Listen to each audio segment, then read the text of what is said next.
Leader yang baik itu adalah leader yang memberikan kesempatan kepada leader-leader di bawahnya untuk berkembang. Makin berkembang leader di bawah kita, itu sebenarnya makin ringan yang kita lakukan.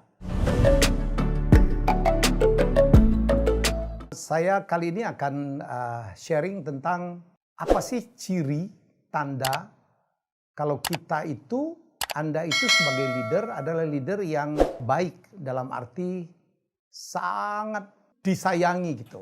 Sangat dicintai oleh staf-staf kita, ya staf-staf Anda, karena dianggap berprestasi, dianggap memotivasi, ya pemimpin-pemimpin di bawahnya. Jadi kan kita selalu mengatakan bahwa leader yang baik itu adalah leader yang bisa membuat leader-leader di bawahnya menjadi sangat berkembang.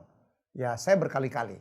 Apa bukti? Apa tanda kalau Mas Helmi, apa tanda kalau saya itu adalah seorang leader yang dianggap betul-betul bisa memimpin? Saya cuma ingin sharing satu hal. Tandanya cuma satu. Kalau Anda pindah, ya, kalau Anda pergi, kalau Anda promosi, ya, anak buah kita, ya, orang yang kita pimpin itu merasa kehilangan. Itu artinya kita betul-betul leader yang dicintai, yang memang bisa mimpin, yang memang bisa menggerakkan organisasi. Itu aja. Jadi kalau kepergian kita atau kepergian Anda sebagai leader itu ditangisi bahkan ya, atau banyak sekali bawahan anak buahnya kehilangan, artinya kita sudah menjadi seorang leader yang baik. Jangan justru menjadi seseorang yang begitu dipensiunkan atau begitu dipindahkan atau begitu dipecat dan kantor itu anak buah Anda pesta pora. Ada yang syukuran, ada yang motong kambing, ada yang menggundulin kepala gitu, ada yang sujud syukur, ada yang urunan gitu untuk membuat pesta. Amit-amit gitu. Saya pernah melihat ini, istri saya adalah seorang leader juga. Ya, dia dulu adalah kepala cabang sebuah bank besar ya di Jakarta ya. Dan pada suatu hari dia promosi menjadi direktur di sebuah perusahaan asuransi. Dan saya ingat betul saya hadir di dalam perpisahan itu dan staf-stafnya dia, anak-anak buahnya dia, orang-orang dia rekrut menangis. Ia memberikan hadiah, meluk ibu, kehilangan bu, we miss you bu. Bu, saya ikut bu. Wow. Saya setelah acara itu saya bilang, wow mam, saya cemburu gitu melihat ini gitu. Saya menyampaikan bahwa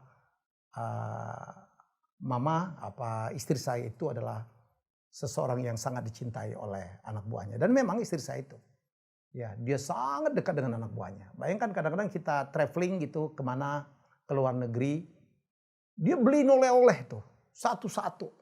Yang laki dia beliin dasi, yang perempuan dia beliin shawl gitu. Dan anak buahnya itu banyak gitu. Kadang-kadang saya nggak bicarain masalah uangnya, tetapi habis waktu untuk itu. Dan dia ada agenda selalu tiap kali kita keluar gitu ya. Dalam perjalanan yang kadang-kadang kita mau liburan dan istri saya selalu menyimpan, enggak Pak, saya ini untuk anak-anak buah saya.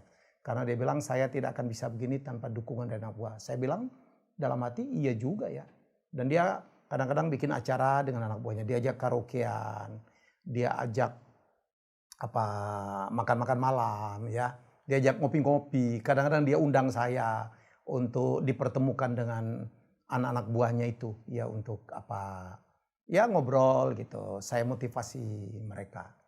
Jadi sekali lagi saya belajar betul dan saya cemburu betul ya waktu itu, dan saya kagum betul dengan istri saya.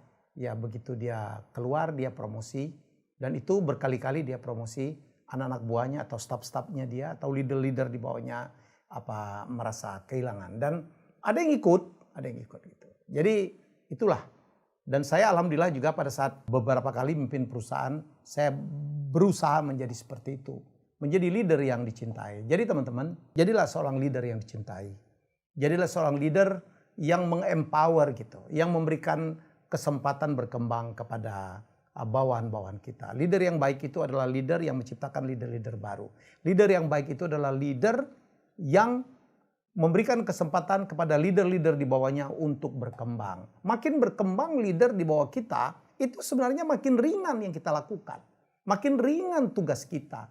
Jadi jangan pernah meremehkan staf kita, bawahan kita, ya motivasi mereka, dukung mereka, hibur mereka, ya bantu mereka. Itu adalah hal yang sangat penting. Ya jangan sampai ya kalau kita menjadi leader, kita keluar dari situ dan ada yang syukuran. Ya, semoga tips ini menjadi tips yang bisa dipegang di samping sifat-sifat capacity lain yang harus dimiliki seorang leader. Ya, saya pesankan betul, saya ingin sharing betul, jadilah leader yang menginspirasi, jadilah leader yang dicintai oleh orang-orang yang kita pimpin, bukan leader yang mempersulit, bukan leader yang kadang-kadang mohon maaf menzolimi, bukan leader yang menghambat karir dari orang-orang yang ada di bawah kita. Itu saja tips saya tentang ya leader yang baik.